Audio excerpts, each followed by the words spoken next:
Hey, my name is Paul McGinnis. I oversee the global outreach here at Parker Hill. I'm so excited that you're considering joining us on one of our Go journeys. And I just wanted to spend a couple minutes with you now and answer a critical question. And it's really the most basic question. Why? Why do you want to go on this trip? Why should you go on this trip?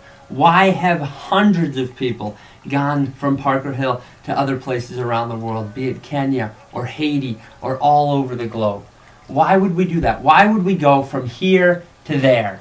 And if we were to get together, I bet we could come up with some reasons why someone would go from here to there, wherever there may be. And I'll share with you a couple of those reasons that I've heard.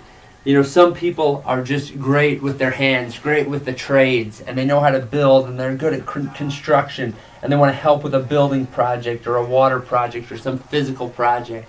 Other people are great relationally, right? And they just want to build a relational bond. They want to encourage the single moms. They want to take care of women and children. That's a big one, is children. You know, maybe there are people just welling up with compassion, and they want to go and take care of the orphans or take care of kids and students perhaps that are less fortunate.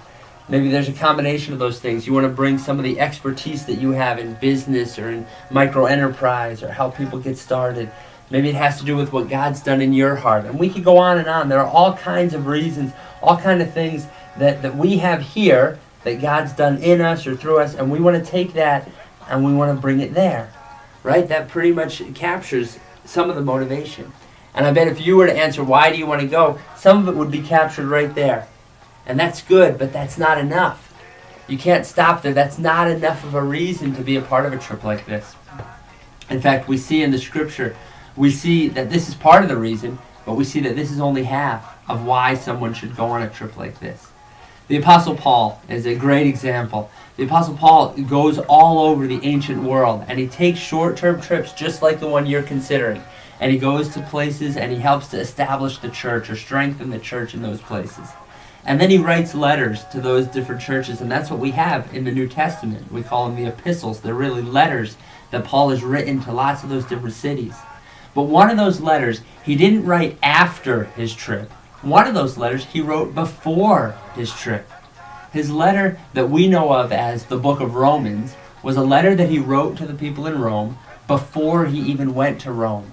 And he captures in that letter why he's coming, why he's excited about this trip. He lets us know his motivation behind this journey. And I want you to hear what he says in Romans chapter 1, verse 11. He says, I long to see you so that I may impart to you some spiritual gift to make you strong. And isn't that exactly what we were just saying? Right? That's exactly what's right here. He has some spiritual gift. He's received some change in his heart. He's interacted directly with Christ, and he wants to give that to them to make them strong.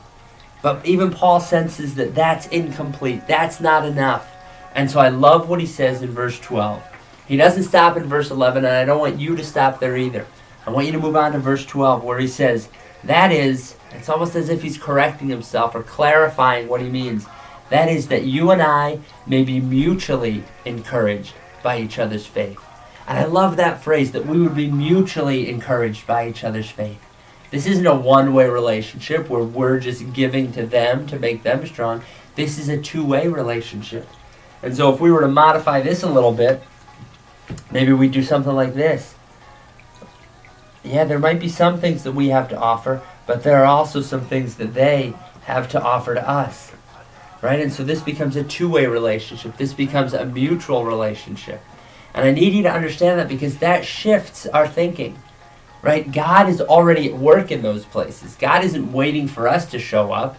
God is already at work there. God is building his church and drawing people to himself. And he invites us to join in with that. Not to come in and start something, but to come in and to be part of something. And so when we go, that is our vision. That we would join what God is doing and be mutually encouraged, ourselves as well as our brothers and sisters. That we would provide something and that we would also receive something from them. It's a two-way relationship. And I want you to understand that underlying motivation, because that's going to change how we prepare for the trip. That's going to change how we interact on the trip as well. So hopefully that helps. That's why we should go, so that we can be mutually encouraged by the faith of our brothers and sisters in Kenya, in Haiti, and other parts of the world. Hope that helps. Hope to talk to you soon.